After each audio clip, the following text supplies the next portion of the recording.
تھی اسی سے درود شریف پڑھ لیں.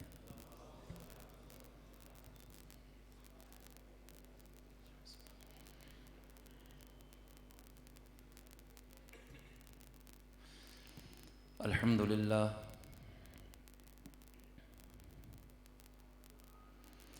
الحمد للہ وکفا وسلام علی عباده الذین اصطفى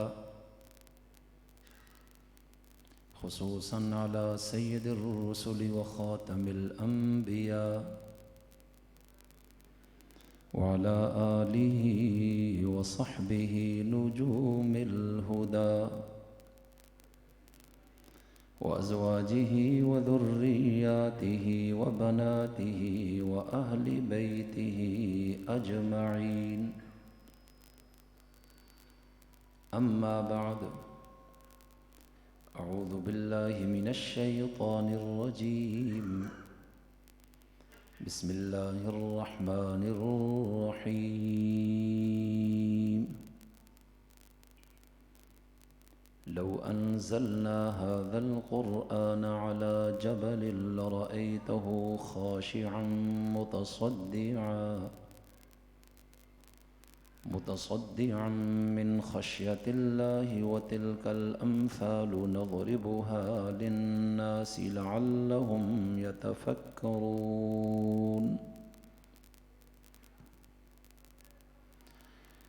صدق الله مولانا العظيم.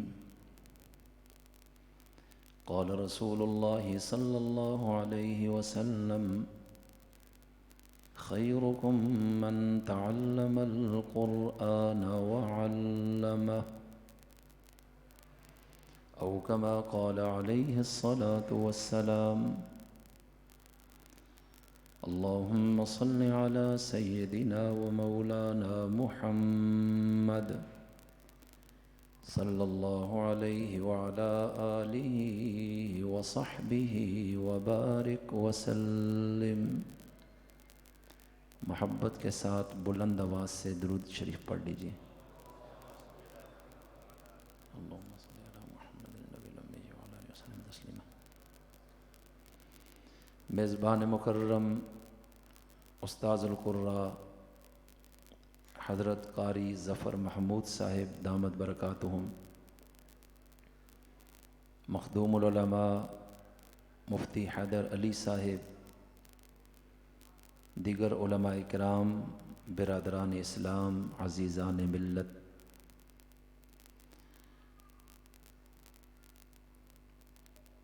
آج 9 اپریل سن 2021 کو ٹکسلا میں مسجد علی المرتضیٰ رضی اللہ تعالی عنہ کے اندر میں اور آپ عظمت قرآن کے عنوان کے تحت اس کانفرنس میں شریک ہیں.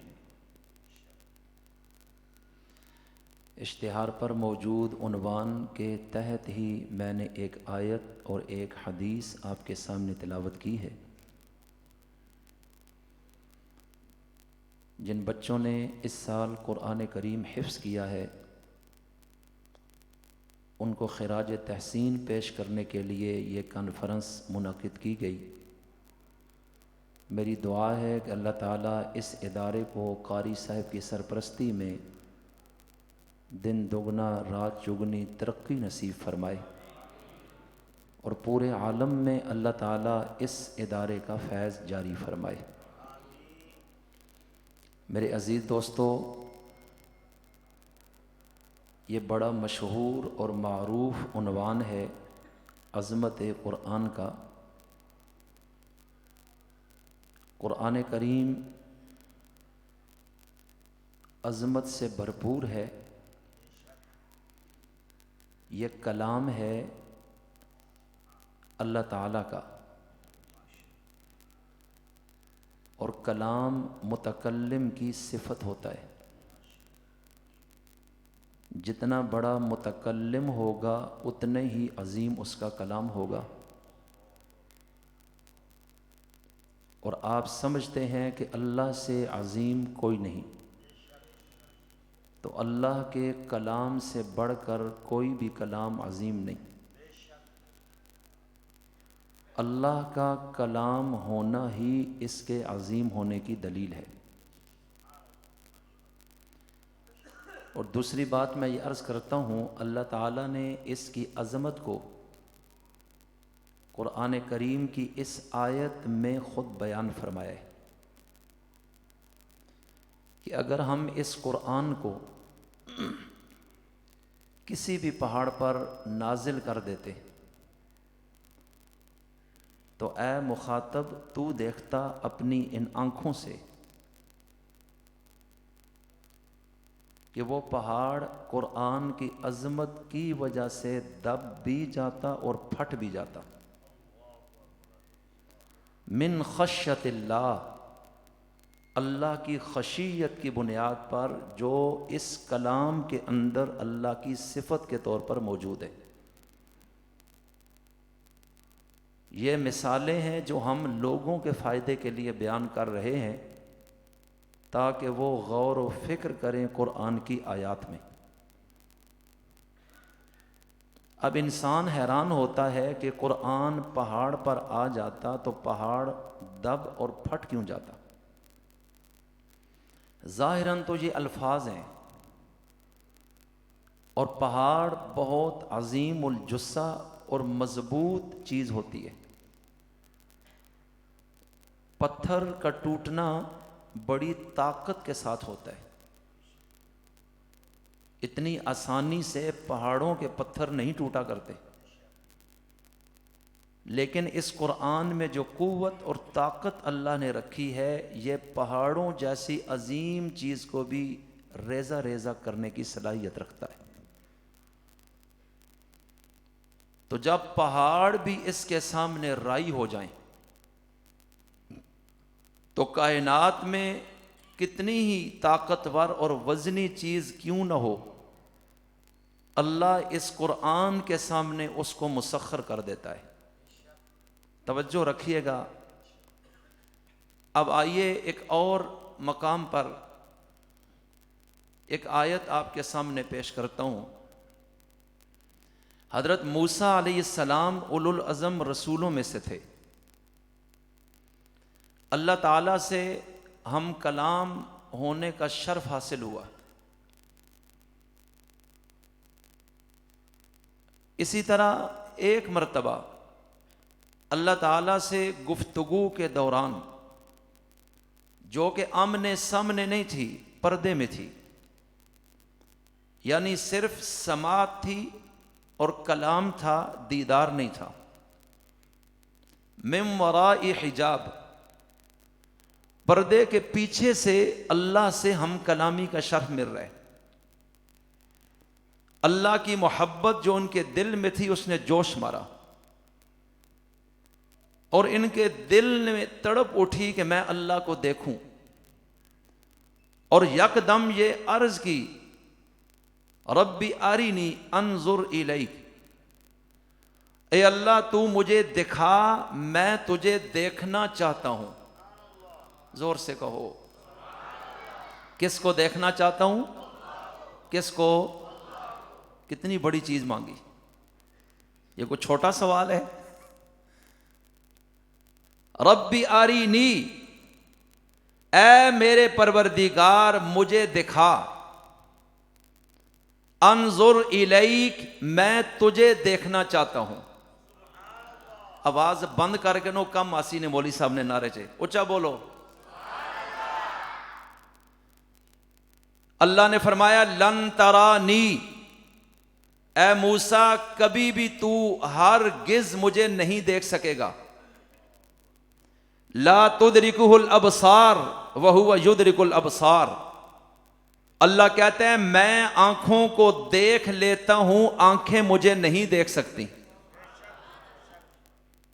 وہو اللطیف الخبیر، میں بڑا لطیف ہوں، نہ نظر آؤں تو مطالبوں کے ساتھ بھی نظر نہ آؤں، اور اگر نظر آنے پہ آ جاؤں تو کائنات کے ایک ایک ذرے میں میری قدرت کو دیکھ کر تم مجھے پہچان اور پا سکتے ہو۔ لن ترانی، ہرگز نہیں تو مجھے دیکھ سکے گا، ولیکن انظر الی الجبل، لیکن ایک شرط ہوگی میری کہ یہ سامنے پہاڑ ہے، تو اس کی طرف دیکھ، میں اس کے اوپر خود نہیں آ رہا، میں اپنے نور کی ایک کرن اس پہ پھینکنے لگا ہوں، میں اپنی قدرت کی ایک تجلی اس پہ ڈالنے لگا ہوں۔ فَإِنِ اسْتَقَرَّ مَكَانَهُ فَسَوْفَ تَرَانِي، اب دیکھ تیرا وجود چند فٹ کا ہے اور پہاڑ کا وجود اور جسم کتنا بڑا ہے۔ اے موسیٰ اس پہاڑ پہ نظر ڈال، میں تو پہاڑوں کا بھی رب ہوں، تو پہاڑ کو دیکھ، اس پر میں اپنی تجلی ڈال رہا ہوں۔ اگر پہاڑ اپنا وجود برقرار رکھ گیا، اس کا مطلب یہ ہے کہ تو بھی میری تجلی کو دیکھ کر برقرار رہ جائے گا، اور اگر پہاڑ اپنا وجود کھو گیا، اتنا عجیب اور عظیم الخلقت ہونے کے باوجود، تو موسیٰ پھر یقین کر لینا کہ تو مجھے کبھی نہیں دیکھ سکے گا اس ظاہری آنکھ سے۔ اب حضرت موسیٰ کے سامنے ایک امتحان ڈالا گیا کہ اگر اس کو دیکھ کر تو بھی ٹھہر گیا، پہاڑ بھی برقرار رہ گیا، تو پھر میں تجھے دکھا سکتا ہوں۔ فلما تجلی ربہ للجبل، پروردگار نے اس پہاڑ پر اپنی تجلی کو نازل فرما دیا۔ جعلہ دکا وخر موسیٰ صعیقا، تجلی جوئی گری، پہاڑ ریزہ ریزہ ہو گیا، ٹکڑے ٹکڑے ہو گیا، اپنی بلندی اور وجود کھو بیٹھا، اور حضرت موسیٰ بے ہوش ہو کر گر پڑے۔ میرا استدلال صرف اتنا ہے کہ اللہ نے ایک تجلی ڈالی اور پہاڑ بھی اپنے وجود کو بچا نہ سکا، حضرت موسیٰ بے ہوش ہو کر گر پڑے۔ یہ اللہ کی ذات کی تجلی تھی جو اللہ کی عظمت کو ظاہر کر رہی ہے۔ اس آیت میں وہی رب کہہ رہا ہے کہ میرے علم اور قدرت کی تجلی یہ قرآن کریم ہے، اگر میں اس کو بھی پہاڑ پہ اتار لوں تو جو رزلٹ میری ذات کی تجلی کے آنے سے آیا ہے وہی میرے علم کی تجلی کے آنے سے بھی آئے گا، جس کا نتیجہ یہ ہے کہ میں بھی عظمت والا ہوں، میرا قرآن بھی عظمت والا ہے۔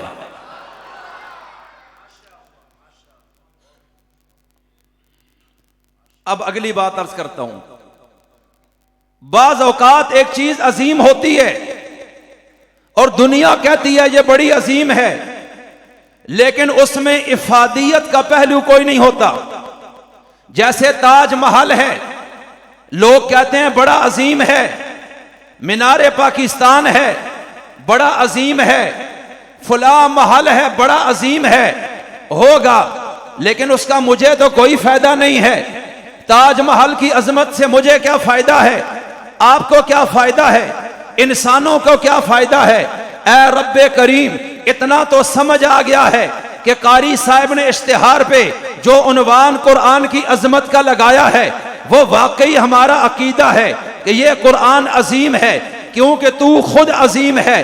وَهُوَ الْعَلِيُّ الْعَظِيمُ، اور عظیم کی صفت بھی عظمت سے پر ہوتی ہے، لہذا متکلم کا کمال اس کے کلام سے ظاہر ہو چکا ہے، اور تیری اندر جو طاقت اور قدرت ہے تیرے قرآن میں بھی وہ طاقت اور قدرت ہے۔ اس لیے اس نے بادشاہوں کی آنکھوں سے آنسوؤں کو حبشہ میں رواں کیا ہے۔ اسی قرآن کی عظمت ہے کہ بڑے بڑے سخت دل لوگ موم کی طرح نرم ہو گئے۔ یہی قرآن کی عظمت ہے، عمر جیسے جری کو پہلی تلاوت ہی میں زیر کر گیا۔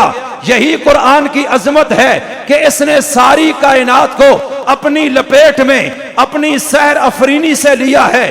یہی قرآن کی عظمت ہے جس کے بارے میں رب کہہ رہا ہے کہ جب قرآن پڑھا جاتا ہے تو یہ سنتے ہیں، ان کے رونگٹے کھڑے ہو جاتے ہیں، ان کے دل دہل جاتے ہیں، ان کے آنسو روا ہو جاتے ہیں، ان کی زندگیوں میں تبدیلی آ جاتی ہے، ان کی پلیدی نکل کر پاکی اندر دل میں سما جاتی ہے۔ یہی ان کی عظمت ہے اس قرآن کی کہ یہ زندگیوں کو چینج کر رہا ہے، دلوں کو تبدیل کر رہا ہے، آنکھوں میں حیا پیدا کر رہا ہے، کانوں میں سچائی کے رس گھور رہا ہے۔ ارے یہ دل میں جرت اور شجاعت کو پیدا کر رہا ہے، یہ معاشرے میں خیر خواہی کو جنم دے رہا ہے۔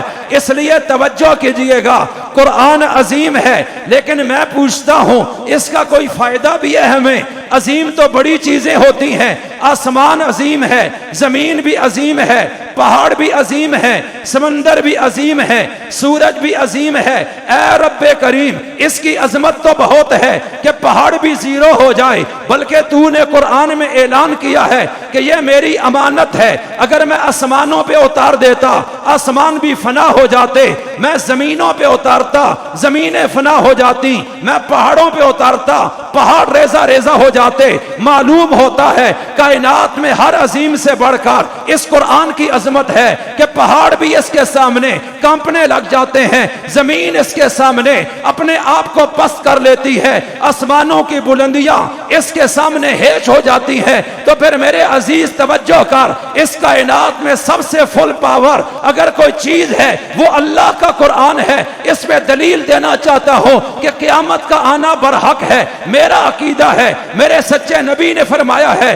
اللہ کے قرآن نے بتایا ہے، قیامت کی نشانیاں بتائی ہیں، لیکن یہ بھی معلوم ہونا چاہیے کہ نبی نے فرما دیا ہے کہ قیامت سے پہلے ایک وقت آئے گا، لوگ جب صبح اٹھیں گے قرآن کے نسخے کھولیں گے، وہ خالی ورق ہوں گے، ان میں الفاظ نہیں ہوں گے، جن کے سینے میں ہوگا وہ سینے سے ختم ہو جائے گا، اور جو قرآن کے حافظ ہیں، علماء ہیں، قراء ہیں، وہ کثرت سے مریں گے، وہ مٹی کے نیچے چلے جائیں گے۔ تو یوں قرآن سینوں سے بھی نکل جائے گا، ورقوں سے نکل جائے گا، کتابوں سے نکل جائے گا، سیڈیوں سے نکل جائے گا، سکرینوں سے نکل جائے گا، اسباب سے نکل جائے گا۔ تو گویا کہ زمین سے قرآن غائب کر دیا جائے گا، اٹھا دیا جائے گا، اس کے بعد قیامت آئے گی۔ میں نے پوچھا مولا یہ کیوں بتایا ہے اپنے رسول کی زبان سے؟ اللہ کہہ رہے بتانا یہ چاہتا ہوں کہ دیکھو قیامت بہت بڑا حادثہ ہے، زلزلہ ہے، نفخ صور ہوگا، قبریں پھٹیں گی، آسمان پھٹے گا،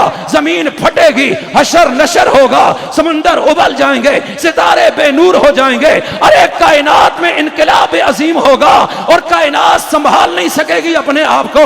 مائیں اپنے بچوں کو چھاتیوں سے اٹھا کے پھینک دیں گی، لوگ پاگلوں کی طرح نظر آئیں گے، درندوں کو جنون ہو جائے گا۔ اللہ قرآن میں یہ ساری باتیں بیان کر رہا ہے جو مختلف آیتوں کے مفہوم میں اس الفاظ میں آپ کے سامنے رکھ رہا ہوں، لیکن توجہ کیجئے گا، اللہ کہہ رہا ہے اپنے نبی کی زبان سے کہ یہ سب کچھ ہوگا، لیکن اس سے پہلے میں قرآن کو اٹھا لوں گا، قرآن والوں کو اٹھا لوں گا۔ تو میں نے کہا یہ کیوں بتایا ہے؟ کہا یہی بتانا چاہتا ہوں کہ قیامت کا آنا حق ہے، لیکن اس قرآن کی عظمت ہے، طاقت ہے کہ جب تک یہ ہے قیامت کا راستہ روک لیا ہے، جس دن قرآن ہٹے گا قیامت برپا ہو جائے گی۔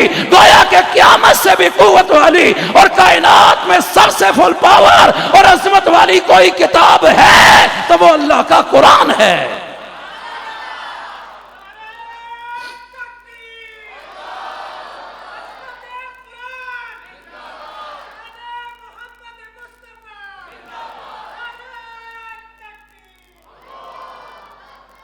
قرآن عظیم ہے یا نہیں ہے؟ زور سے بولو، اونچا بولو۔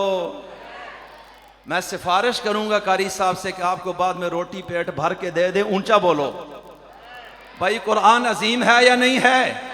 تو پھر جس کے سینے میں ہے وہ بھی عظیم ہے یا نہیں ہے؟ اور جس ادارے میں پڑھایا جاتا ہے وہ بھی عظیم ہے یا نہیں ہے؟ ارے جو اس قرآن کے لیے جہاد کر کے اس کے نظام کو غالب کرنا چاہ رہے وہ بھی عظیم ہے یا نہیں ہے؟ ارے جو اس قرآن کا دائی ہے وہ بھی عظیم ہے یا نہیں ہے؟ ارے جو اس قرآن کا قاری ہے وہ بھی عظیم ہے یا نہیں ہے؟ اس لیے توجہ کیجئے گا، جس قلم سے لکھا جاتا ہے وہ قلم قلموں میں عظیم ہو گیا، ارے جس زبان میں ہے وہ زبانوں میں عظیم ہو گئی ہے، جس سینے میں ہے وہ سینوں سے عظیم ہو گیا ہے، جس زمانے اور امت میں ہے وہ امتوں سے عظیم ہو گئی ہے، جن شہروں میں آیا ہے وہ شہروں سے عظیم ہو گئے ہیں، جس رات میں آیا ہے وہ راتوں سے عظیم ہو گئی ہے، جس مہینے میں آیا ہے اس مہینے میں وہ عظیم بنا دیا ہے، اور جس نبی پہ آیا ہے اس کو تمام نبیوں سے عظیم بنا دیا ہے۔ تو اللہ بتا رہا ہے کہ کائنات میں عظمت کا معیار ہی میں نے اپنے قرآن کو بنایا ہے۔ مہینوں میں سب سے افضل مہینہ کون سا ہے؟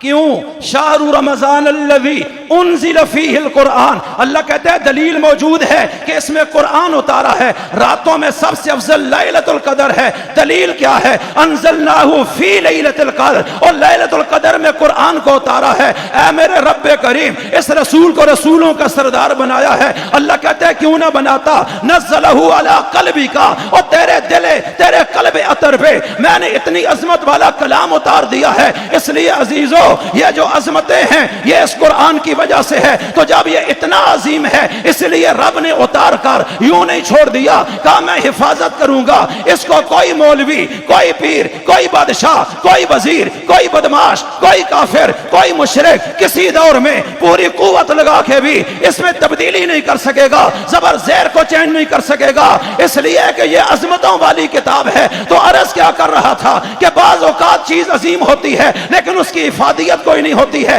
تاج محل عظیم ہے لیکن اس کا فائدہ کوئی نہیں ہے مجھے۔ میں نے پوچھا مولا یہ اتنا عظیم ہے، اس کا کوئی فائدہ بھی ہے؟ کہا ہاں بڑے فائدے ہیں، تجھے بتا دیتا ہوں۔ یا ایھا الناس قد جاءتکم موعظۃ من ربکم وشفاء، اے ایمان والو اور اے انسانوں، یہ اللہ کی طرف سے جو آیا ہے یہ ایک نصیحت ہے تمہارے رب کی طرف سے، اور یہ ایسی نصیحت ہے کہ شرابی توبہ طائب ہو جاتے ہیں، ارے راہزن رہنما بن جاتے ہیں، قاتل عادل بن جاتے ہیں، کافر مومن بن جاتا ہے، مشرک موحد بن جاتا ہے، بے رحم رحم دل بن جاتا ہے۔ یہ ایسی نصیحت ہے جو دلوں کو پھاڑ کے رکھ دیتی ہے، یہ ایسی نصیحت ہے جو زندگیوں میں انقلاب برپا کر دیتی ہے۔ تو رب کہہ رہا ہے عظیم ہے لیکن فائدہ ہے کہ انسانوں کے دل چینج ہو رہے ہیں، عقیدے چینج ہو رہے ہیں، عمل چینج ہو رہا ہے، تجارت چینج ہو رہی ہے، سیاست چینج ہو رہی ہے، دماغ چینج ہو رہا ہے، رویے چینج ہو رہے ہیں، اخلاق چینج ہو رہے ہیں، معاشرت چینج ہو رہی ہے،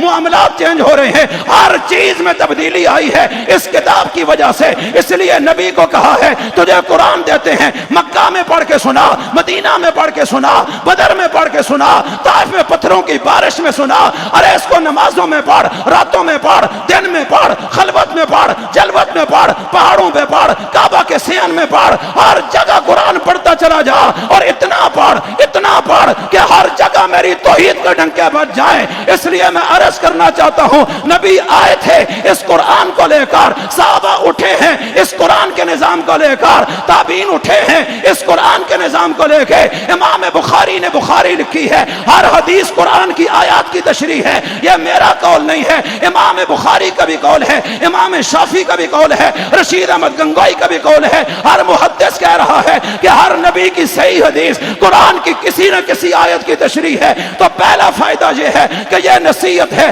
ایسی نصیحت کائنات میں کوئی نہیں جو انسانوں کو چینج کر سکتی ہو جس طرح یہ چینج کرتی ہے۔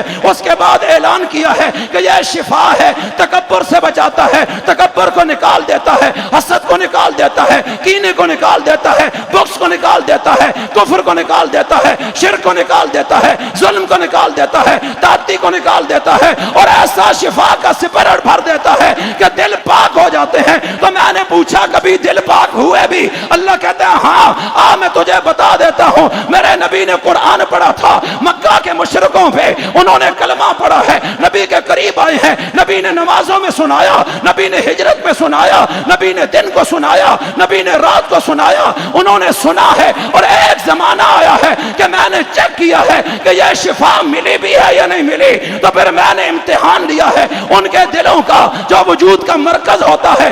امتحان اللہ قلوبہم، ان کے دلوں کو میں نے پرکھا ہے، جانچا ہے، چیک کیا ہے، امتحان لیا ہے۔ للتقوی، اپنی محبت دیکھی ہے، خوف دیکھا ہے، تقوی دیکھا ہے، پرہیزگاری دیکھی ہے۔ لہم مغفرتان، اور جب میں نے دیکھا یہ دل اتنے پاک ہو چکے تھے کہ میں نے ان سبھی کو بخش دیا ہے۔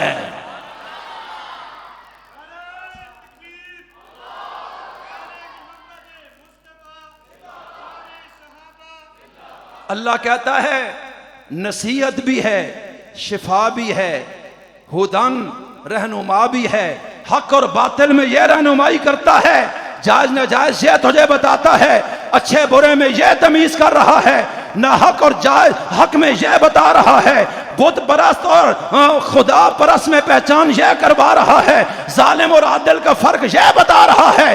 اس لیے کہ ہدن صرف عظیم نہیں ہے بلکہ اس کا فائدہ بھی ساری کائنات کو ہے۔ وَرَحْمَةٌ لِّلْمُؤْمِنِينَ، اور ایمان والوں کے لیے سراسر رحمت بن کے آیا ہے۔ اس لیے بھائیو، رمضان بالکل سر پہ پہنچ چکا ہے۔ رمضان اور قرآن کا چولی دامن کا ساتھ ہے۔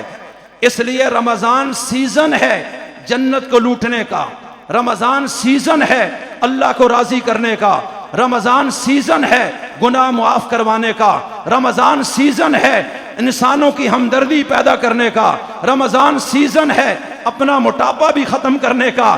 اس میں طبی، روحانی، مادی ہر قسم کے فائدے ہیں۔ مولانا عبد الرحمن کے لیے خاص مشورہ ہے، اس لیے میں عرض کرنا چاہتا ہوں کہ اس سے بھرپور فائدہ اٹھائیں۔ اس قرآن کے سائے میں آخری حدیث نقل کر کے بات کو ختم کرنا چاہتا ہوں۔ امام احمد بن حنبل نے مسند احمد میں یہ حدیث نقل کی ہے۔ حضرت عبداللہ ابن عمر صحابی اس کے راوی ہیں کہ نبی علیہ السلام نے فرمایا کہ روزہ اور قرآن یہ دونوں سفارشی ہیں۔ قیامت کے دن روزہ آئے گا، ایک نورانی شخص کی شکل میں اللہ کی بارگاہ میں کھڑا ہوگا، کہے گا اس شخص کو میں نے روکا تھا سارا دن کھانے سے، میں نے اس کو روکا تھا شہوت پوری کرنے سے، اور میری اس نے مانی ہے، میں آج سفارش کرتا ہوں فشفعنی فیہ، کہ میری سفارش اس کے حق میں قبول فرما۔ اور اب قرآن آ جائے گا، اے میرے رب کریم، منعتہ، میں نے اس کو روک دیا تھا رات کو سونے سے، منعتہ بالنوم، میں نے نیند سے روکا تھا اس کو رات کے وقت کہ تو تراویح میں مجھے سن،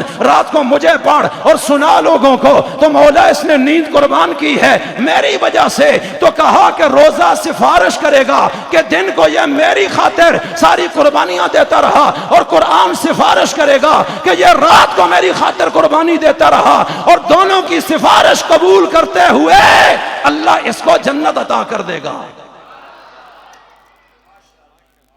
اور قرآن کے عظیم ہونے پر ایک اور دلیل دیتا ہوں، اور یہ بالکل آخری بات ہے، آخری بات، توجہ۔ قیامت میں نبی بھی سفارش کرے گا لیکن رو کر، میری بات پہ غور کرنا ہے، نبی بھی گناہگاروں کی سفارش کریں گے لیکن اچھا بولو، تسی بھی رو پاؤ، نہیں رونے نہ آنے تو منہ بڑھا لو یار، بولو تو صحیح۔ قیامت میں نبی بھی سفارش کریں گے گناہگاروں کی لیکن آنسو بہا کر، سجدوں میں گر کے گڑ گڑا کے اللہ مہربانی کر، معاف کر۔ حافظ بھی، قاری بھی، شہید بھی، عالم بھی، نابالغ بچے بھی سفارش کریں گے لیکن رو کر، سجدوں میں گر کے، معافی مانگ کے، اللہ تیری مہربانی کر۔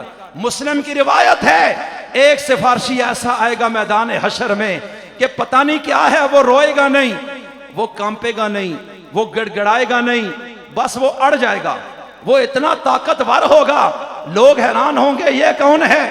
آمنہ کا لال بھی رو رہا ہے اور یہ اتنا پاورفل ہے، اس کا آنسو نہیں نکلتا، یہ روتا نہیں ہے، یہ گڑ گڑاتا نہیں ہے، یہ کانپتا نہیں ہے۔ یہ کیسا سفارشی ہے جس کی سفارش میں قوت ہے، طاقت ہے، زور ہے، اور وہ کھڑا ہوگا اور وہ آ کر کہے گا اے میرے رب میں اس کی سفارش کرتا ہوں، اس کو جنت میں ڈال دے۔ اللہ کہے گا چلا جا جنت میں، اس کو اس کو اس کو اس کو، یوں کہتا جائے گا اور بڑی اکڑ کے ساتھ سفارش قبول کراتا جائے گا، اس کی سفارش رد نہیں ہوگی۔ اور جہاں کہیں کسی کا گہرا مسئلہ ہوگا، حدیث میں آتا ہے اس کو بخشوانے کے لیے اللہ کی بارگاہ میں جھگڑا کرے گا کہ مولا اس کو دے جنت، اور اللہ اس کی سفارش کو پھر رد نہیں کرے گا۔ نبی نے فرمایا لوگو تمہیں پتا ہے وہ کون ہے؟ وہ سفارشی اللہ کا قرآن ہوگا۔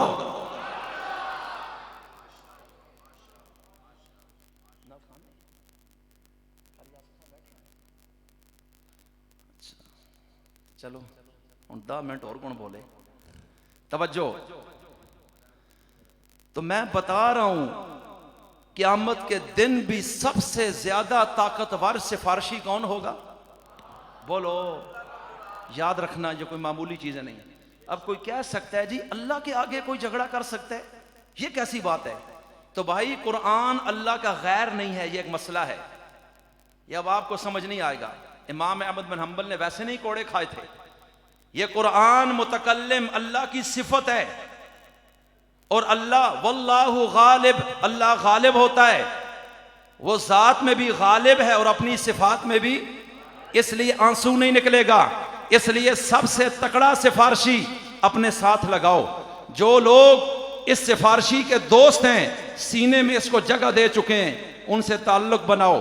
ان علماء سے جو دن رات اس کے ساتھ دوستی لگائے ہوئے ہیں، ان کے ساتھ تعلق بناؤ، تاکہ قیامت میں وہ نہ صحیح یہ تو سفارش کر جائیں، لیکن جہاں بھی غور کرو گے مجاہد نے جہاد کیا اس قرآن کے نظام کو غالب کرنے کے لیے، تبلیغی نے دعوت دی ہے، اس قرآن کے پیغام کی دعوت دی ہے، حافظ نے حفظ کیا ہے، اس قرآن کی آیتوں کا حفظ کیا ہے، قاری نے تلاوت کی ہے، اس قرآن کے مخارج درست کر کے کی ہے، عالم نے تفسیر پڑھی ہے، اس قرآن کی آیات کی تشریح پڑھی ہے۔ ارے اس دنیا میں غور کرو، اگر کسی نے جہاد میں گردن کٹائی ہے، اپنی جان دی ہے، وہ اسی قرآن کے پھیلاؤ اور غلبے کے لیے کیا ہے، تو دنیا میں محنت ہی اس قرآن کے لیے ہو رہی ہے۔ نبی نے بھی قرآن پڑھا تھا تو پتھر لگے ہیں، جب تک قرآن نہیں پڑھا معاشرے میں کوئی رد عمل کوئی نہیں آیا ہے۔ اور حضرت ابراہیم نے ہزاروں سال پہلے بیت اللہ بنانے کے بعد جب رب سے دعا کی تھی تو یہی کہا تھا کہ میں نے بیت اللہ بنایا ہے، اور پھر کوئی اچھا کام کرے اس کو انعام ملتا ہے، تو مجھے بھی انعام چاہیے، انعام تیری شان کے مطابق مانگوں گا۔ اب انہوں نے کہا ربنا وبعث فیہم رسولا، اے اللہ جو آخری رسول تو نے بھیجنا ہے، جو کائنات کا عالمی رسول ہوگا، وہ تو میری نسل میں بھیج دے۔ بس یہ میرا انعام ہے کہ وہ میرا بیٹا ہو، وہ میری نسل میں ہو، میری اولاد میں ہو، اس سے بڑا میرے لیے کیا منصب ہوگا؟ یہ تیرا گھر ہو اور یہاں اس کو آباد کرنے والا، یہاں کا امام خطیب وہ ہو، یہاں کا دائی وہ ہو، یہاں مصلی کا وارث وہ ہو۔ میں نے یہ بنا تو دیا ہے لیکن اس کو بسانا اس نے ہے، اس لیے میں التجا کرتا ہوں کہ تو وہ وارث جو اس بیت اللہ سے آواز اٹھا کر مشرق مغرب میں پہنچائے گا، اس کو تو بھیجے گا، اس کو میری نسل میں لے کر آ۔ ربنا وبعث فیہم رسولا منہم، لیکن کرے گا کیا؟ یتلو علیہم آیاتک، وہ یہاں آ کر تیرے قرآن کی آیتوں کی تلاوت کرے گا۔ ہزاروں سال پہلے ابراہیم خلیل اللہ نبی کو مانگ رہے ہیں قرآن پڑھنے کے لیے۔ وہ زور سے بولو، کس کتاب کی تلاوت کے لیے مانگا؟ یتلو علیہم آیاتک، یہ قرآن اللہ کی آیات ہیں۔ وَيُعَلِّمُهُمُ الْكِتَابَ، اور وہ اسی کتاب کا استاذ بنے، والحکمہ، اسی کتاب کی تشریح لوگوں کے سامنے رکھے، وَيُزَكِّيهِمْ، اس کتاب کے نسخے جو شفا بخشتے ہیں ان نسخوں کو عملاً ایسا معاشرے پہ استعمال کرے کہ جب وہ نسخہ نبی کے تربیت کے ساتھ ان لوگوں پہ چسپاں کیا جائے تو اندر سے صداقت کا پھول نکل آئے، اندر سے عدالت کا پھول نکل آئے، اندر سے حیا نکل آئے، اندر سے شجاعت نکل آئے، اندر سے امانت جو کہ اس دور میں نہیں ہوگی۔ نہ علم ہے، نہ امانت ہے، نہ دیانت ہے، بس یہ رنگ اس قرآن کا ہوگا، لیکن پڑھنے والی زبان تیرے رسول کی ہوگی۔ اس لیے میں عرض کرنا چاہتا ہوں، میرے نبی نے فرمایا لوگو، جو شخص اس قرآن کی تلاوت کرے گا ایک ایک حرف پہ اللہ اس کو 10 نیکیاں عطا فرما دے گا۔ لیکن یہ کب؟ عام حالات میں۔ اور رمضان میں ہر نیکی کا ثواب کتنے گنا بڑھ جاتا ہے؟ تو الف لام میم، یہ کتنے حروف ہیں؟ زور سے بولو، 3 ہیں۔ رمضان کے علاوہ الف لام میم پڑھو، کتنی نیکیاں ملیں گی؟ اور رمضان میں پڑھو گے 70 ضرب 3 210 بن گئی۔ یہ رمضان کی عظمت اس قرآن کی وجہ سے ہے۔ اللہ کہتا ہے اس کو اٹھایا ہے اس کتاب کی وجہ سے۔ تو پھر آپ کو یہ بھی پتا ہو، حدیث میں آتا ہے کہ قیامت کے دن حافظ قرآن کو اللہ کہے گا اقرا ورتقی ورتل کما ترتل فی الدنیا، اللہ ارے قرآن کے حافظ جس طرح ٹھہر ٹھہر کے تجوید اور ترتیل کے ساتھ دنیا میں پڑھتا تھا، اس طرح ذرا تلاوت کر اور جنت کے درجے چڑھتا چلا جا۔ جہاں تیری آخری آیت کی تلاوت ہوگی وہی جنت میں تیرا منزل ہوگی، تیرا گھر ہوگا، تیری کوٹھی ہوگی، تیرا بنگلہ ہوگا۔ تو یہاں توجہ کیجئے گا، یہ جنتیوں کی کوٹھیاں ہیں، لیکن حافظ کو کہا جائے گا پڑھ اور اوپر چڑھ۔ یہ پڑھ کے جاتا جائے گا، جنتی نیچے سے دیکھیں گے یہ جا کہاں رہا ہے، اور پھر حافظ اوپر جا کے جس گھر میں رہے گا وہ باقی جنتیوں کے گھروں سے اس طرح دیکھا جائے گا جس طرح زمین والے آسمان کے ستاروں کو دیکھتے ہیں۔ اس حافظ کو بھی قرآن سب سے اوپر اٹھائے گا. پڑھو گے؟ اونچا بولو. تبلیغیاں لی حضرت ماشاءاللہ سے ٹھیک ہے، ہمارے بزرگوں کی اولاد ہے، ان کو تو دیکھنا بھی ثواب ہے. مولانا عبد الغفور صاحب رحمۃ اللہ علیہ، اللہ ان کی قبر کو جنت کا باغ بنائے. اونچا آنکھوں نا. نمازاں جس چھت پھاڑنے ہوتے ہیں ہمیں بولنے بھی نہیں ہوں. مولانا امین اوکاڑ بھی نہ واقعہ یاد ہے پر سنانا کوئی نہ. ہمارا ان سے رولا آمین کا نہیں ہے، موقع اور بے موقع کا ہے. آمین اونچی تو ہم بھی کہتے ہیں، کیوں حضرت؟ لیکن ہم کہتے ہیں جہاں تم کہتے ہو وہ موقع نہیں، اس کا موقع یہ ہے زور نہ لکھو آمین. جہاں آؤ زور لگاؤ، کوئی مسئلہ نہیں ہے. وہاں ہم کہتے ہیں تھوڑا سا بریکوں پہ پاؤں، یہاں آ کے ذرا زور لگاؤ. یہاں وہ بولتے نہیں اور وہاں وہ ٹاپو ٹاپ. بس یہ جھگڑا ہے. آمین. وہ لڑکا ہے حمزہ کہاں ہے؟ ان کو ملنے. توجہ میری طرف کیجئے گا. مولانا امین اوکاڑ بھی، یار پتہ نہیں مجھے سنانا چاہیے یا نہیں، لیکن فائدہ ہی ہوگا کیونکہ رمضان آنا پہنا تو پھر چھوٹا چھوٹا تو سم بھی تنگ کر سننا تو ذرا تھوڑا سا ہونا چاہیے نا ایک واقعہ. مولانا امین اوکاڑ بھی سارے کو رحمت اللہ علیہ، وہ فرماتے ہیں کہ ایک بندہ تھا، وہ چلا گیا واش روم میں، نکل ہی نہیں رہا. باہر لائن لگی ہوئی ہے. اب یہ پریشان ہے، یار برداشت نہیں ہو رہا، ظالم اندر ہی بیٹھ گئے. لیکن اندر سے کافی دیر بعد آواز آئی، اللہم ارحنی رائحۃ الجنہ، اے اللہ مجھے جنت کی خوشبو سونگا، ولا ترحنی رائحۃ النار، اور جہنم کی بدبو سے بچا. اب یہ حیران ہو گئے کہ یہ دعا تو وضو کرتے ہوئے پڑھی جاتی ہے، جب ناک میں پانی ڈالتے ہیں یہ تو اس وقت پڑھتے ہیں. یہ اللہ کا بندہ اندر ہی سٹارٹ ہو گیا وضو کر رہے. جب کافی دیر بعد نکلا تو نہ چہرے پہ پانی، نہ پاؤں پہ، نہ ہاتھوں پہ. کہنے لگے کتنا ٹائم لگایا، وضو کیا؟ کہتا ہے نہیں وضو تو کوئی نہیں کیا. تو پھر یہ دعا کیوں پڑھی ہے؟ کہنے لگے اچھا دعا تجھے یاد تھی لیکن سوراخ بھول گیا کہ اوپر پڑھنی ہے یا نیچے پڑھنی ہے. تو ہم بھی کہتے ہیں حدیث تمہیں یاد ہے، موقع تمہیں یاد کوئی نہیں رہا، ہم تجھے موقع یاد کرا دیتے. اس لیے جلسے میں اونچی آمین کہنی ہے. کیا کرنا ہے؟ اور وہاں تھوڑا سا آہستہ رکھنا ہے کام کو. اللہ تعالیٰ سمجھ کر عمل کی توفیق عطا فرمائے. وما علینا الا البلاغ.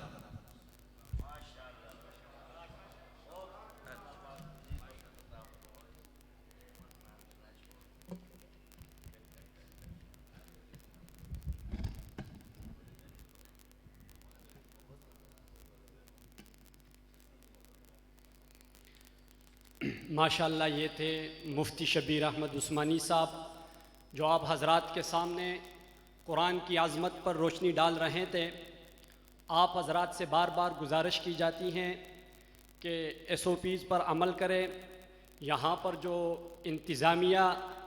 انتظامیہ والے کڑے ہیں ان کے ساتھ تعاون کریں. اور ایک اعلان سماعت فرمائیں، کل 10 اپریل بروز ہفتہ بعد مغرب متصل ماڈل ٹاؤن وا میں مولانا محمد اسحاق بالاکوٹی کے مدرسے اصحاب صفہ مدنی مسجد میں مولانا محمد معاویہ اعظم طارق صاحب کا خطاب ہوگا. آپ حضرات کو دعوت دی جاتی ہیں اور پروگرام عشاء تک مکمل ہو جائے گا. مختصر پروگرام ہوگا. ہمارے مہمان خصوصی مولانا محمد معاویہ اعظم طارق صاحب تشریف لانے والے ہیں. ان کے آنے سے پہلے میں مختصر وقت کے لیے نعتیہ کلام پاک کے لیے دعوت دینے لگا ہوں قاری آصف رضا عثمانی صاحب کو کہ وہ تشریف لائیں اور آپ حضرات کے سامنے نعتیہ کلام پاک پیش فرمائیں.